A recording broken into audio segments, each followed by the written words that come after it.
வணக்கம் நண்பர்களே, welcome to ஹெல்த்அப் channel. இந்த பதிவில் வாழைத்தண்டு சூப் பற்றி பார்க்க போகிறோம். வாங்க வீடியோக்குள்ளே போகலாம்.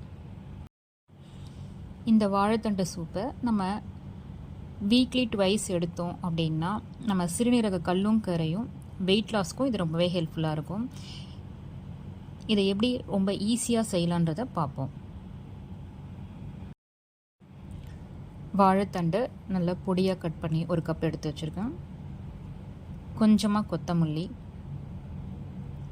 ஒரு கப் வாழைத்தண்டுனா 1/4 கப் அளவுக்கு கொத்தமல்லியை எடுத்துக்கலாம். கொஞ்சமாக தண்ணி சேர்த்துட்டு நல்லா அரைச்சி இதை ஃபில்ட்ரு பண்ணி எடுத்துக்கலாம்.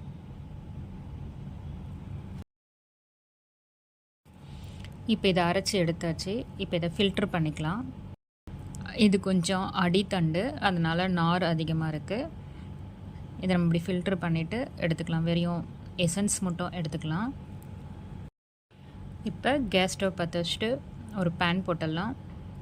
பேனில் நம்ம ஏர் ஃபில்ட்ரு பண்ணி எடுத்து வச்சுருக்க வாழைத்தண்டு தண்ணியை ஆட் பண்ணிடலாம்.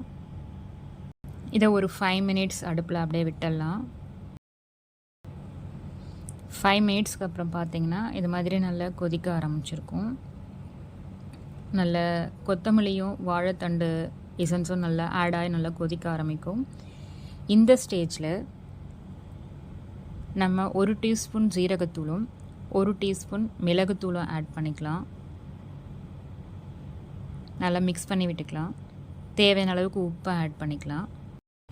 இது ரொம்ப சிம்பிளாகவும் குயிக்காகவும் செஞ்சிடலாம்.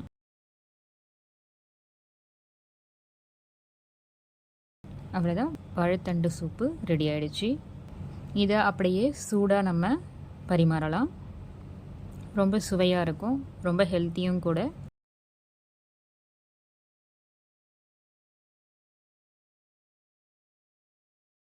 இதனோடவே நம்ம கார்ன்ஃப்ளெக்ஸையும் ஆட் பண்ணிக்கலாம். குழந்தைங்களும் விரும்பி சாப்பிடுவாங்க. உங்களுக்கு இந்த பதிவு பிடிச்சிருந்தா லைக் பண்ணுங்கள். மற்றவங்களுக்கு சொல்லணும்னு நினச்சிங்கன்னா ஷேர் பண்ணுங்கள்.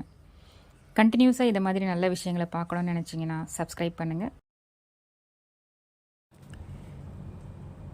மீண்டும் ஒரு நல்ல பதிவில் சந்திப்போம். நன்றி.